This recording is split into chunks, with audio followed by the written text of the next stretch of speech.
nós temos aqui 3 questionamentos que ainda estão em aberto. Suponha que você tem um espaço de Banach com a base incondicional e pergunta-se se ele possui a propriedade fraca de pontos fixos. Mais especificamente, numa condição um pouco menos exigente, é saber se a base possui a propriedade de supressão incondicional, então ele possui a propriedade fraca de pontos fixos. E uma outra terceira questão aqui importante, que ainda está em aberto também, tem a ver com a estabilidade da propriedade do ponto fixo, no sentido de que se você sabe que um espaço possui ou não possui a propriedade do ponto fixo, e ele é isomorfo a existe um outro espaço que é isomorfo a ele, então o que dizer desse outro espaço? Se possui ou não? Especificamente, deseja-se saber se você tem aqui um espaço de Banach isomorfo ao C0, ao espaço de Banach das sequências que convergem para zero, então ele possui a propriedade do ponto fixo. Eu quero agora contextualizar todos vocês a respeito dessas noções. São noções simples de entender, porém nem sempre tão simples de responder, tá bom? Aqui está o outline da nossa exposição. Eu vou começar com alguns aspectos relacionados à terminologia básica na teoria métrica do ponto fixo. Eu vou passar rapidamente a falar um pouco sobre algumas ferramentas básicas na teoria do espaço de Banach. Vou apresentar um resultado clássico do professor Piquelin, falar de alguns resultados recentes e não tão recentes assim, e finalmente, se o tempo permitir, a gente vai falar um pouco do que a gente tem feito ultimamente, tá bom? Então, esse é o panorama geral da nossa exposição. Embora a gente consiga ver aqui no canto direito que tem 91 slides, muitos deles vão se passar rapidamente, e eu acho que eu estou correndo o risco até de terminar a minha fala antes do tempo previsto. Mas, de todo modo, eu espero que tudo que eu vá falar aqui chegue de uma maneira agradável aos seus ouvidos e você possa aprender um pouco a respeito do que a gente vem fazendo aqui em Fortaleza nessa área. O cenário geral, a partir de agora, né, em toda a nossa exposição, vai ser X no espaço de Banach e ser um conjunto fechado, limitado e convexo, tá? Um subconjunto de X. A gente vai dizer que uma aplicação de C que deixa invariante o conjunto C, ela é não expansiva, ou como é comum a gente saber, faz parte, talvez seja mais natural do nosso conhecimento comum, ela é um Lipschitz, né? Então, um Lipschitz é também chamada de aplicações não expansivas.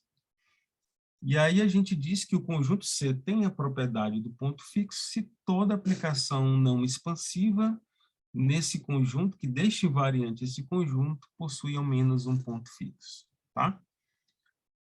Então, essa é a primeira terminologia importante que tem a ver com aquelas 3 questões iniciais. A gente vai dizer que o espaço em si possui a propriedade do ponto fixo se todo conjunto fechado, limitado e convexo goza dessa propriedade, tá bom? E, por último, a gente vai dizer que o espaço X possui a propriedade fraca do ponto fixo se você agregar a essas 3 condições iniciais aqui a compacidade fraca, né? Então, se um conjunto for fracamente compacto, convexo, ele possuir a propriedade do ponto fixo, se todo conjunto C nessa categoria tiver essa propriedade, a gente diz que o espaço tem a propriedade fraca do ponto fixo, tá bom? Então, ao longo de toda a nossa exposição, salvo menção explícita, em contrário, a gente vai trabalhar com aplicações não expansivas, aplicações Lipschitz, tá bom? Muito bem. A fonte de motivação para esse estudo vem naturalmente do princípio da contração de Banach. Então, quando você coloca aqui um lambda, né, estritamente menor do que 1, aí você tem uma contração. Tá? Alguns fatos imediatos é que conjuntos compactos na topologia da norma e espaços de Schur, ou seja, espaços que têm essa propriedade de transformar sequências fracamente convergentes em fortemente convergentes, também tem a propriedade fraca de pontos fixos, tá? E lembrar que em espaços reflexivos as duas propriedades coincidem, porque nesse ambiente de trabalho, fechados, convexos e limitados são fracamente compactos, tá bom? Então, aí está a fonte de motivação e alguns resultados bem imediatos a respeito, relacionado com aqueles 3 questionamentos. Algumas outras questões também assim centrais que certamente qualquer resposta original para qualquer uma delas há de fornecer uma publicação muito boa, tem a ver com os seguintes questionamentos, né? Sob que condições, né, um espaço geral de Banach possui a propriedade do ponto fixo? Sob que condições ele possui a propriedade fraca do ponto fixo, né? Se você sabe que ele falha, ele deixa de gozar da propriedade do ponto fixo. Então, é verdade que ele admite uma norma equivalente, gozando da propriedade do ponto fixo? Por que que essa terceira pergunta, esse terceiro ponto em azul, ele é significante? Porque, lembre, propriedade do ponto fixo tem a ver com aplicações un-Lipschitz. E essa propriedade, ela é instável, ela não é estável com relação à mudança de normas equivalentes, tá? Lembre que, por exemplo, no RN, quaisquer normas são equivalentes, mas sempre tem uma constante de distorção ali, regendo a equivalência das normas, de modo que se uma aplicação é Lipschitz com relação, por exemplo, à norma euclidiana, ela não precisa ser Lipschitz em relação à norma do sup ou à norma da soma, entende? Então, é nesse sentido que a gente diz que a propriedade ela é muito instável. Então, daí a relevância de se perguntar se você sabe a priori, e eu vou te dar alguns exemplos já de alguns espaços bem concretos em que a propriedade falha, né? E por isso também vai ficar claro, vamos dizer assim, o quão significante é saber responder aquela terceiro questionamento lá, que se um espaço é isomorfo ao C0, então é verdade que ele possui a propriedade do ponto fixo ou não, né? Espera-se, eu acredito sinceramente que a resposta para aquele terceiro questionamento seja não, seja não. Isso seria surpreendente. Aqui no quarto ponto, é verdade, então, que se você sabe que conjuntos fracamente compactos têm a propriedade de ponto fixo, então, vale a recíproca se a propriedade fraca de ponto fixo caracteriza a compacidade, né? Se você sabe que que todo conjunto no espaço, né, conjunto C, fechado, limitado e convexo, tem a propriedade do ponto fixo, então necessariamente ele tem que ser fracamente compacto. Isso é um tipo de questionamento que vem também sendo trabalhado constantemente na teoria métrica de pontos fixos. E por último aqui, o pessoal da análise funcional sabe o que significa a distância de Banach-Mazur entre dois espaços de Banach. Então, se você tem lá um espaço X que tem a propriedade do ponto fixo, seja ela fraca ou não, e aí você quer saber qual é a melhor distância de Banach para um espaço estando no máximo aquela distância eta, ele vai gozar da propriedade do ponto fixo ou até mesmo da propriedade fraca. Então, esses são outros questionamentos centrais também na teoria que têm sido pautados constantemente em pesquisas recentes, tá? Muito bem. Alguns exemplos, por exemplo, o espaço C0 e o L1, né, o espaço das sequências absolutamente somáveis, estão entre os espaços clássicos de sequências que não satisfazem a propriedade do ponto fixo. O exemplo clássico aqui no caso do C0 é essa aplicação aqui, que ela é uma isometria da bola unitária e ela não possui pontos fixos. Lembre que no C0 as sequências têm que convergir para zero. Então, qualquer ponto fixo aqui dessa aplicação não vai convergir para zero. E no caso do L1, você tem aqui um conjunto C, que é esse conjunto aqui, e quando você faz um shift aqui à direita, essa aplicação ela é uma isometria e não possui pontos fixos. Tá? Justamente porque essa condição aqui da norma ser igual a 1, né? Esse conjunto aqui é o quê, gente? É a parte positiva da esfera do L1, tá certo? Então, esse conjunto ele é convexo, mas falha a propriedade de ponto fixo. O que torna esses dois espaços especiais e o que faz com que aquele terceiro questionamento a respeito do C0 especificamente seja um questionamento assim muito interessante e desejável responder. Em 2008, um matemático, Picquelin, né, tem sido um grande pesquisador nessa teoria, ele conseguiu construir uma norma equivalente no L1 de tal sorte que o L1 unido com essa nova norma equivalente, e eu vou logo mais explicitar que norma é essa, o L1 unido com essa norma, ele tem a propriedade do ponto fixo. Isso foi um resultado surpreendente, publicado em 2008, porque até antes dessa data acreditava-se que todo espaço com a propriedade do ponto fixo teria que ser necessariamente reflexivo. E aí, o que ele fez? Ele respondeu, não é verdade. Vou exibir aqui o L1 com a nova norma, que não é, portanto, reflexivo, porque as normas são equivalentes, e que tem a propriedade do ponto fixo. E aí, tem vários grupos de pesquisa na Espanha, no México, nos Estados Unidos, constantemente na Grécia também, constantemente trabalhando no resultado do Picquelin, que foi demonstrado para o espaço L1, Lzinho 1 aqui, tá? Para ver se de lá sai algum insight para tentar responder o equivalente para o C0. Então, tem muita gente acreditando que é possível, sim, construir uma norma equivalente no C0, de tal sorte que o C0, com essa norma, passe a ter a propriedade do ponto fixo, venha a ter a propriedade do ponto fixo. Eu, particularmente, acredito que não seja possível.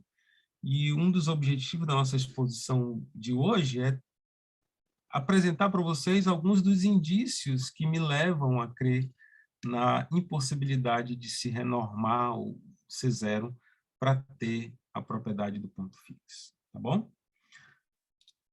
Muito bem. Bom, passemos então alguns pontos técnicos da teoria do espaço de Banach. Logo em seguida a gente vai falar um pouco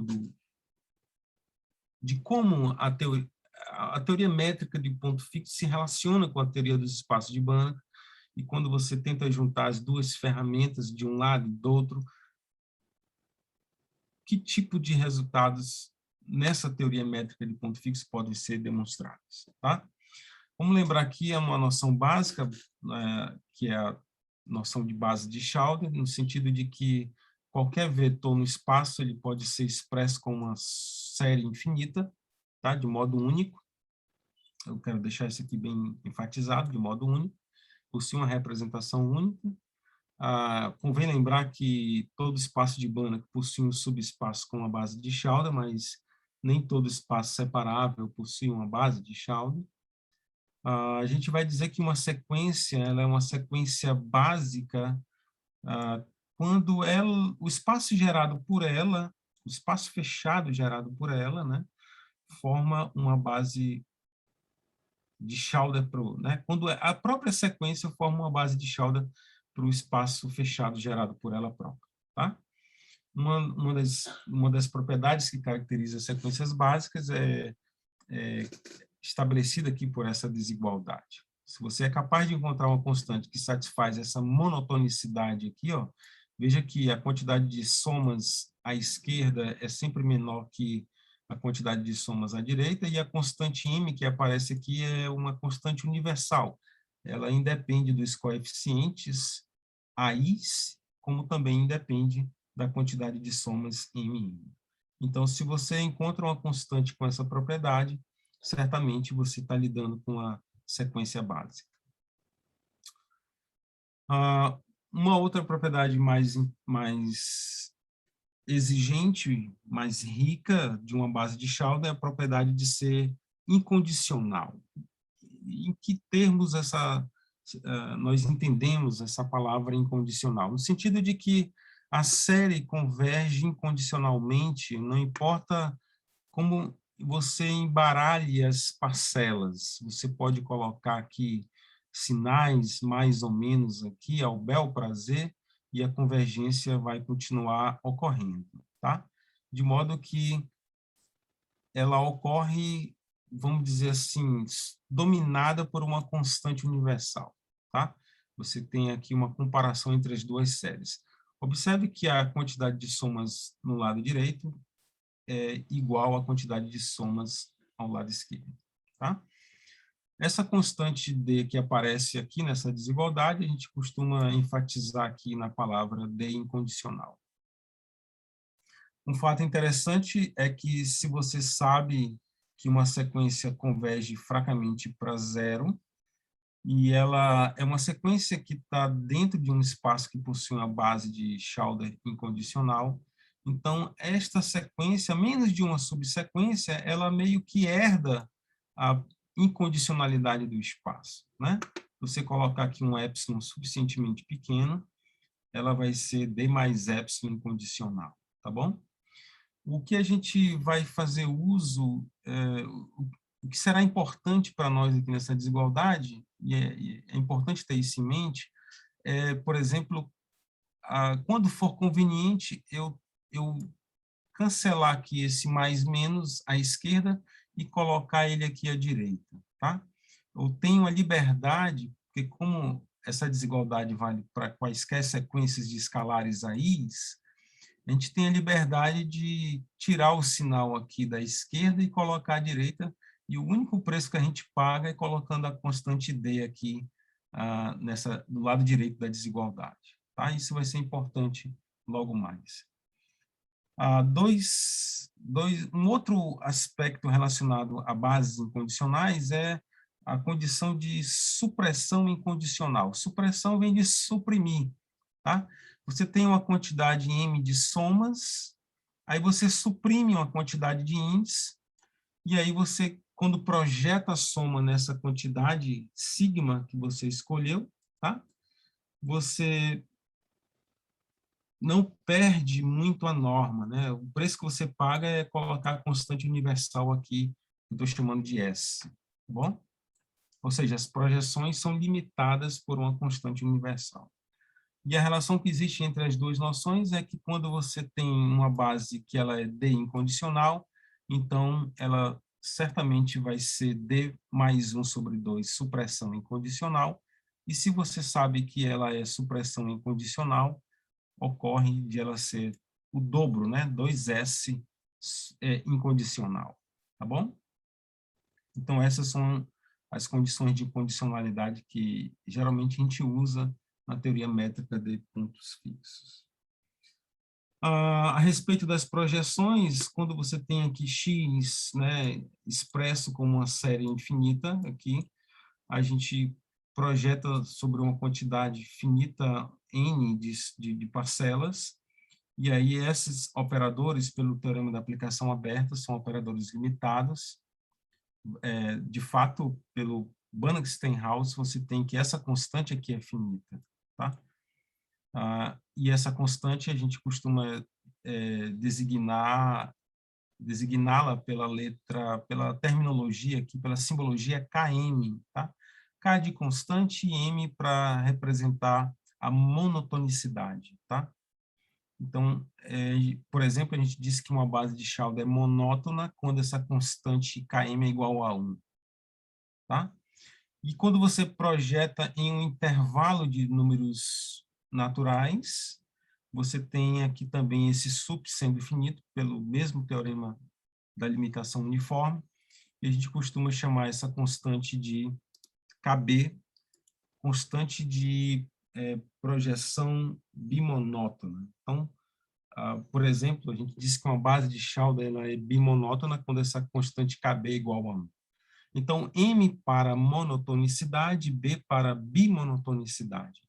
E quando você, por exemplo, suprime da soma uma quantidade de parcelas lá no meio, né? Veja que eu tenho aqui somatório que vai de I igual a 1 até o mínimo do conjunto menos 1, e tem um gap entre essa quantidade e o máximo do conjunto mais 1.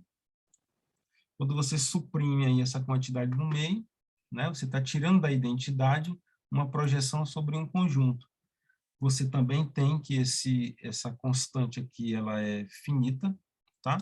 E a gente costuma designar, né, nomear essa constante como constante de bimonotonicidade forte, tá bom? Então, eu quero destacar aqui cada uma dessas três constantes, porque elas serão importantes no que vem a seguir. Uma das estratégias que nos anos 80 passou a ser muito abordada, né, na tentativa de se provar teoremas de ponto fixo para aplicações em Lipschitz, é a estratégia de fazer uso do que hoje em dia a gente chama de ultraprodutos de espaço de Banach, tá? A gente considera aqui o espaço das sequências limitadas em um espaço de Banach, passa o quociente por essa relação, tá? E aí você ganha um novo espaço de Banach, de tal sorte que essa aplicação aqui projeta isometricamente X nesse espaço quociente. Vamos dizer assim que essa estratégia é a estratégia de condensar em classes de sequências toda a informação sequencial de um espaço de Banach, tá? Por essa razão que eu escrevi aqui que toda a teoria métrica de pontos fixos pode ser transportada para o ultraproduto de X. E o que foi, então, que Picquelin demonstrou? Ele demonstrou, na década de 80, que se você tem um espaço de Banach com uma base D incondicional e a constante de D incondicionalidade é menor do que 1/2 da raiz de 33 menos 3, então ele possui a propriedade fraca de pontos fixos. Eu quero aqui rapidamente fazer um esboço dessa demonstração, porque tem a ver com as nossas contribuições, e vai ser interessante a gente, mesmo que sem entender os detalhes, a gente vislumbrar aqui como é que Picquelin idealizou, combinou, concatenou a estrutura dos espaços de Banach relacionada especificamente à D-incondicionalidade nesses termos aqui, dessa desigualdade, com a propriedade fraca de pontos fixos, tá? Via de regra, quando se quer demonstrar, é importante deixar isso estabelecido, né? Deixar bem claro, falar logo bem de início, que na teoria métrica de ponto fixo, quando se deseja demonstrar a propriedade fraca, na maioria das vezes, 99% das vezes, se vai por contradição. Suponha que o espaço não tenha propriedade fraca de ponto fixo, aí você aplica alguns resultados padrão da teoria, aplica o lema de Zohr e o princípio da contração de Banach, junta com compacidade fraca, para ganhar o quê? Um conjunto minimal K, subconjunto de X, com diâmetro igual a 1, uma aplicação Lipschitz de K em K, sem pontos fixos, uma sequência que aproxima pontos fixos, que converge fracamente para zero, tá? E que seja por causa daquela propriedade D mais epsilon incondicional, né? Porque as sequências em um espaço de Banach que possuem a base de Schauder D incondicional, elas quase herdam a incondicionalidade, a magnitude da incondicionalidade da base do espaço. Então, a menos de uma parcela epsilon aí, você tem a mesma constante de incondicionalidade. Então, de posse desses 4 pontos aqui em vermelho, a gente caminha no passo 2 aqui para chegar a uma contradição. Você também, por um processo canônico na teoria, você consegue construir uma sequência de intervalos de números inteiros que satisfaz essa propriedade aqui. Quando você considera aquelas projeções atuando na sequência, elas convergem para zero. E aí a contradição vem porque nós iremos a seguir construir um conjunto M especial, subconjunto do ultraproduto de K, que é definido de uma maneira canônica, usual, tá? Óbvia, melhor dizendo, que é invariante pela versão ultraproduto da aplicação T anterior, que não vai satisfazer essa igualdade. Lembrando que a gente pegou lá o K e a gente, sem perda de generalidade, pode sempre supor que a dimensão do K é igual a 1 e que o K também contém o vetor x igual a 0. Então, quando você coloca 0 aqui, você vai ter, de fato, o supremo aqui em M sendo igual a 1. Tá? Isso vale para qualquer M nessas condições aqui descritas aqui nesse fato. Só que aí a gente vai usar o fato também de que a constante de incondicionalidade é menor do que 1 meio de raiz de 33 menos 3 para ferir essa igualdade aqui. Aí teremos uma contradição. E que conjunto é esse? É esse conjunto aqui. Eu quero o conjunto das classes de equivalência que estão lá na classe do ultraproduto do conjunto K, que distam de um certo ponto, x. Quando eu olho o x aqui, eu estou olhando para aquele mergulho isométrico, né? Então, eu estou olhando para a classe de x formada pela sequência x, x, x, etc. Tá bom? Então, a classe VI dista de x d mais epsilon sobre 2 e dista da sequência xni, que aproxima o ponto fixo, e do seu deslocamento à direita, i mais 1, no máximo 1 meio. Esse conjunto é não vazio, porque se você pegar as duas classes referentes às aproximações de ponto fixo, xni e xni mais 1, e tomar a média aritmética, vai estar lá dentro. E o fato de a aplicação ser um Lipschitz, você também prova facilmente que esse conjunto ele é invariante pela versão ultraproduto da aplicação T. Tá? E aí, onde é que está a contradição? A contradição está no seguinte.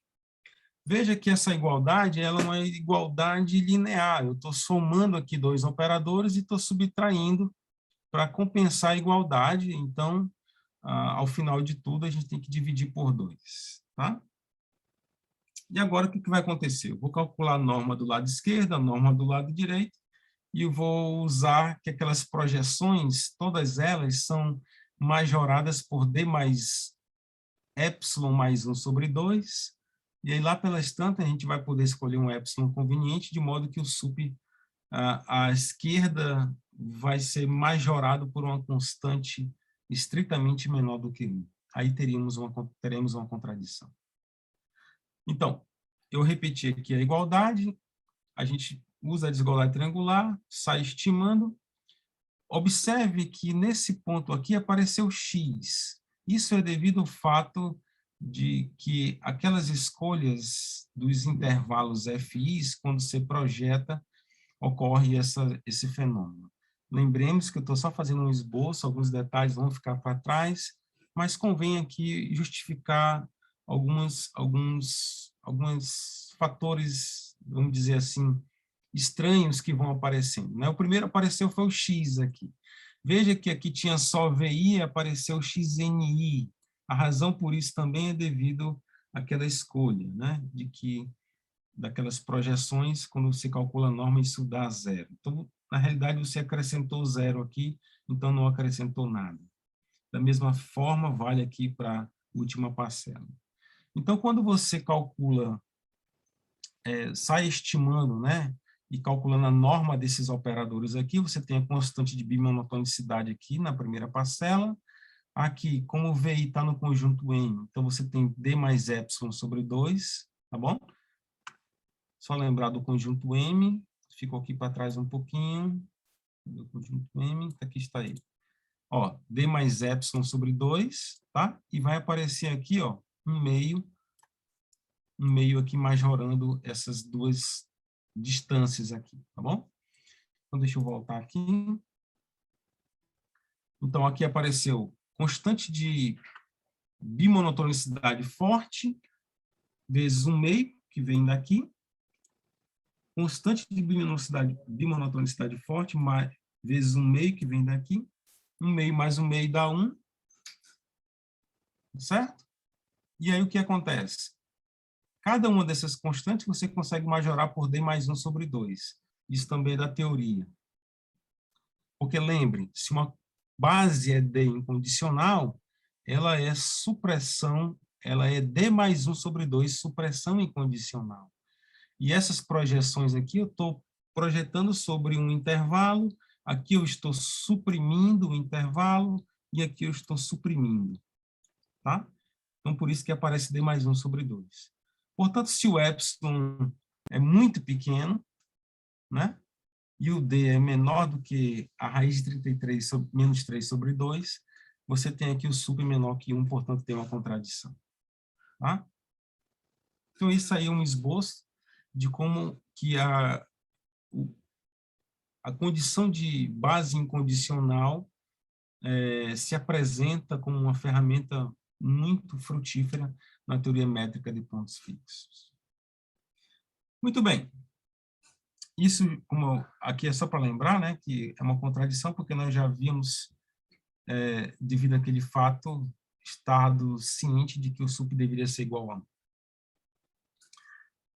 Então, esse resultado que eu expus agora, ele foi, né, publicado em 85 por Piquelin.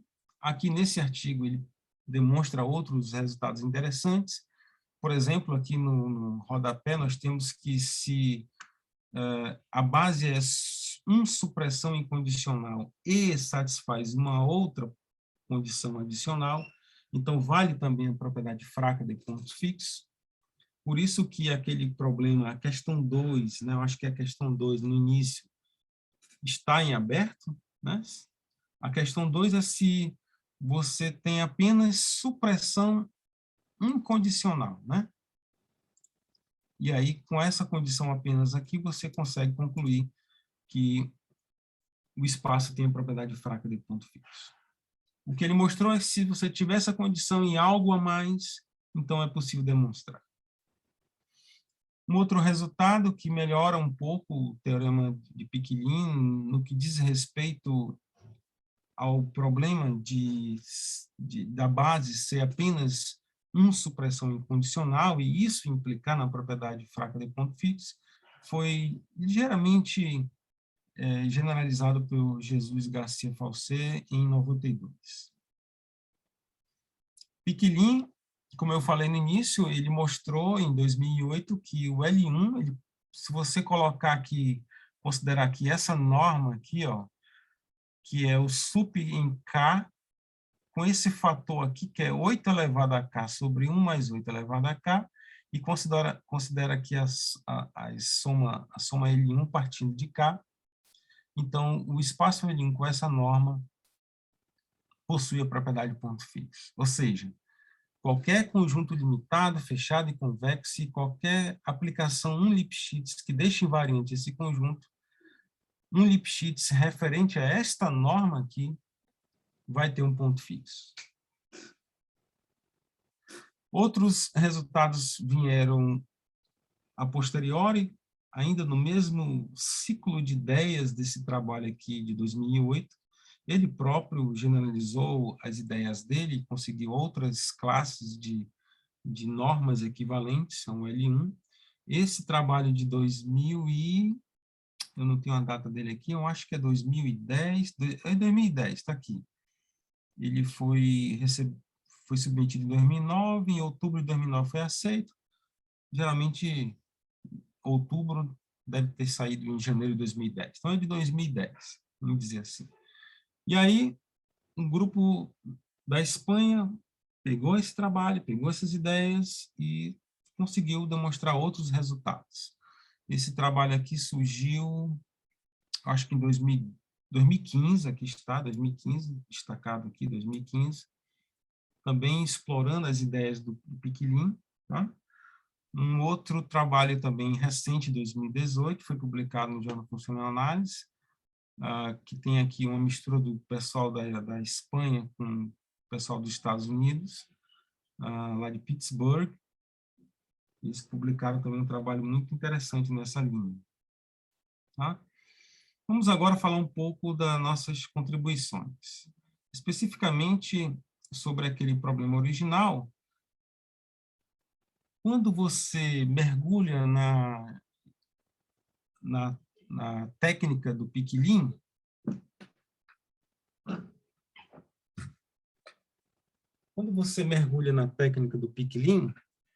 você se pergunta naturalmente se a constante D pode ir até 2, menor do que 2. Porque tem aquelas 3 somas, tá? E ele só não foi até 2 porque não dava, né? Naquele momento não dava. Não tinha, sei lá, não tinha vislumbrado outras possibilidades. Mesmo assim, foi um achado, um feito. As 3 parcelas que eu me refiro são essas aqui, eu volto a lembrar cada uma delas, e essa conta aqui que força a constante ser menor do que 1/2 da raiz de 33 menos 3, tá?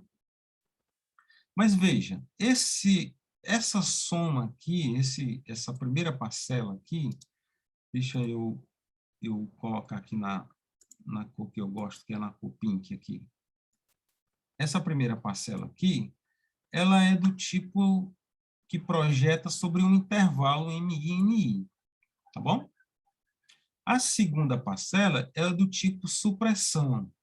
Ela vai pegar a identidade e vai suprimir um bloco de inteiros. Então, tem uma soma desse tipo. Então, na primeira parcela não tem jeito, vai aparecer a constante de bimonotonicidade. A expectativa aqui é tentar mergulhar na construção dessas projeções aqui sobre esses blocos de inteiros, no sentido de relaxar uma dessas 2 parcelas. Relaxar em que sentido? Agora que eu vou tentar explicar.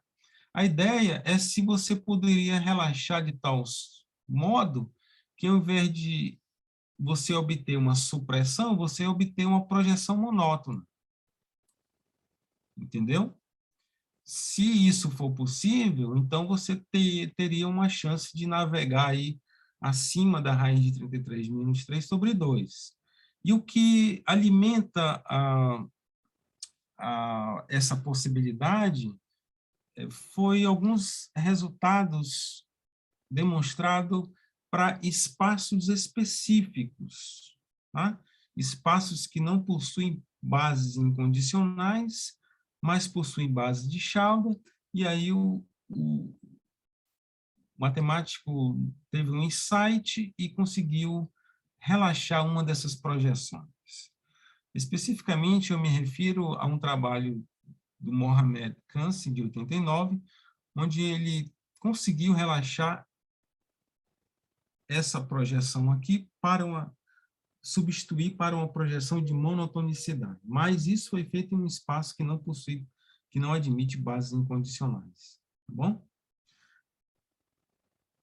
Então, motivado por essa, vamos dizer assim, por esse indício, a gente começou a investigar essa possibilidade de ter esse relaxamento.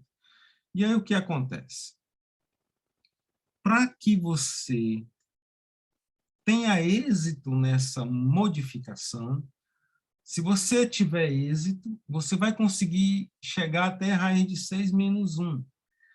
Contanto que, nesse processo de reconstrução dessas projeções, você saiba a priori que a constante de monotonicidade seja no máximo 1 mais epsilon, onde o epsilon é sempre escolhido de forma conveniente lá no finalzinho daquela desigualdade para gerar uma contradição, tá? Então, o que foi que a gente fez? Bom, a gente tem um problema. Qual é o problema? A priori, então, a gente tem um espaço com uma base D incondicional, cuja constante de incondicionalidade vai até a raiz de 6 menos 1, tá bom? E nada mais além disso você sabe a priori. Aí o que acontece? Existe uma parte da teoria dos espaços de Banach que foi motivo de muita pesquisa nos anos 2000, no final dos anos 90, que consistia em pegar um espaço de Banach e tentar mergulhar isometricamente em um espaço que tenha uma estrutura mais favorável.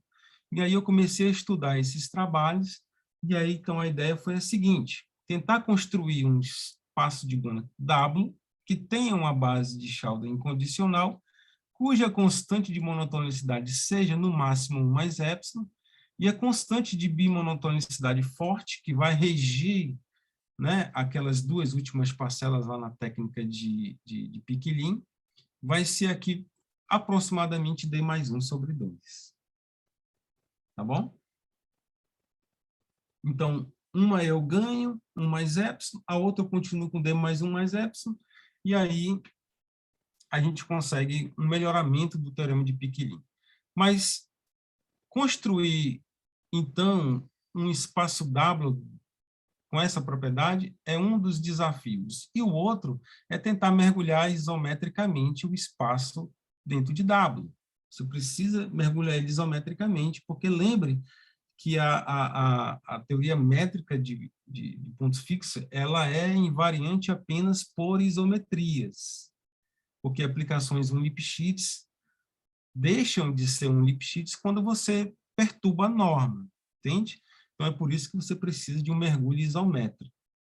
A gente conseguiu fazer isso estudando alguns trabalhos do Thomas Slumpras, do Kurka, do Mujica e da Daniela Vieira, tá?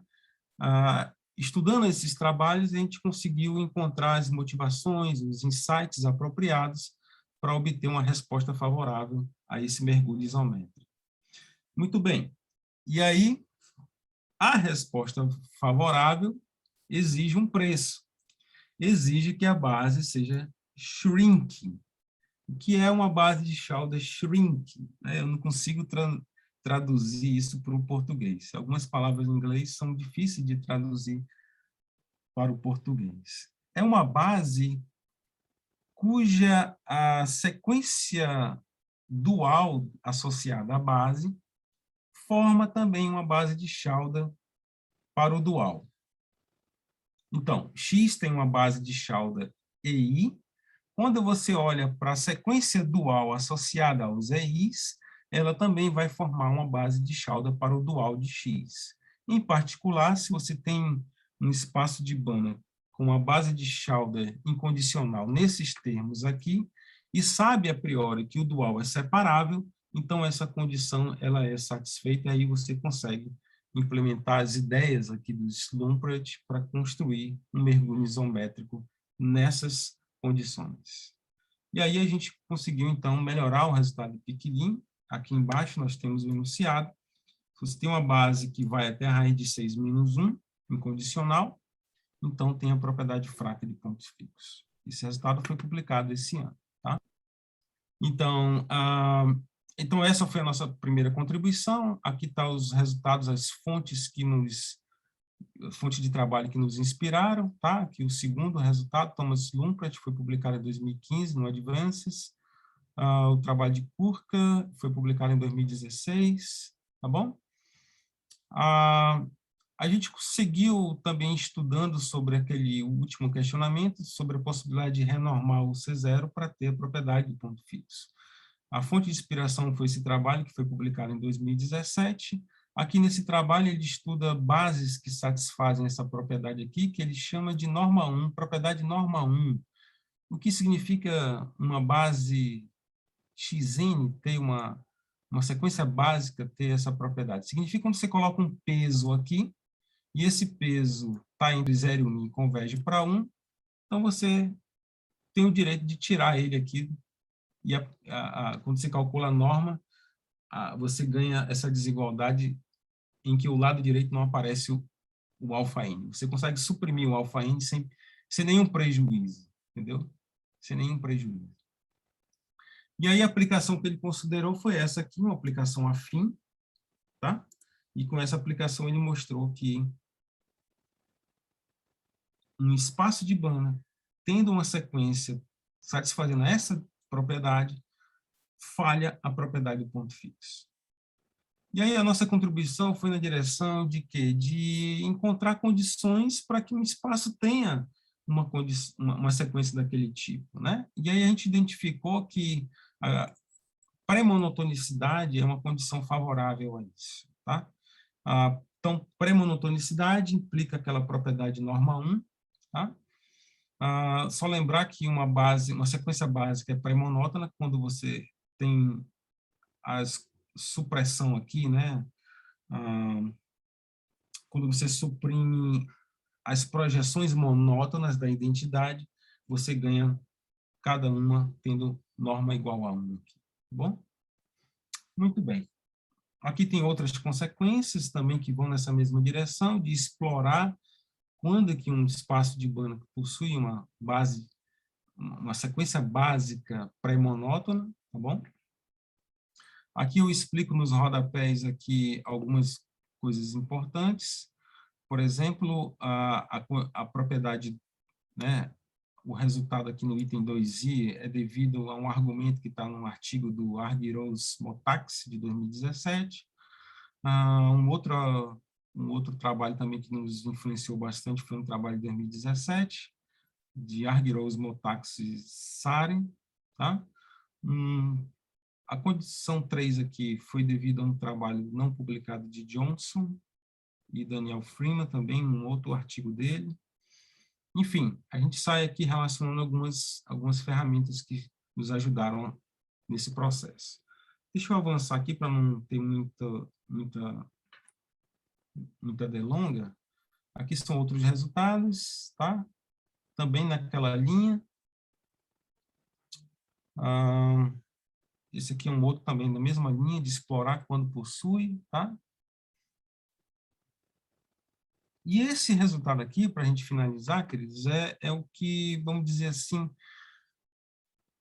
todos eles, na realidade, lembra no início que eu falei que há fortes indícios de que qualquer norma equivalente no C0 há de falhar a propriedade de ponto fixo? Esses são alguns deles. Mas esse resultado aqui, ele, por exemplo, é o que mais faz com que eu acredite na resposta negativa.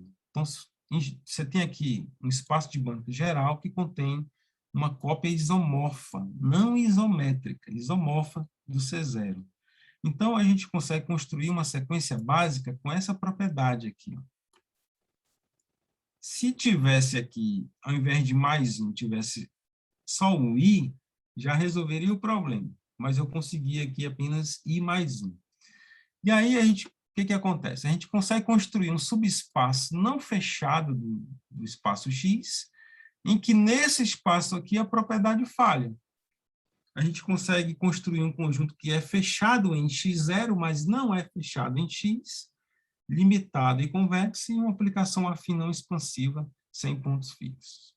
Então, o que a gente provou foi, se o espaço de Banach contém uma cópia isomorfa do C0, então ele relativamente falha a propriedade do ponto fixo, nesse sentido, de que ele admite um subespaço não necessariamente fechado, em que a propriedade falha nesse X0. Tá? Aqui tem outro resultado, depois, se você tiver interesse em saber mais, eu passo para você, tá? Que tem a ver com a propriedade de quê? De caracterizar compacidade fraca em termos da propriedade de ponto fixo para uma determinada classe de aplicações. A saber, aplicações uniformemente Lipschitz. Aqui é um outro problema em aberto. Caracterizar capacidade fraca. O melhor resultado que se conhece hoje em dia é um resultado que a gente trabalhou na tese do Valdir Ferreira, que tem essas 3 condições aqui, depois eu posso passar para vocês, tá? Se houver uma necessidade, uma curiosidade, eu compartilho com vocês. Também foi publicado esse ano. Então, muito obrigado pela atenção.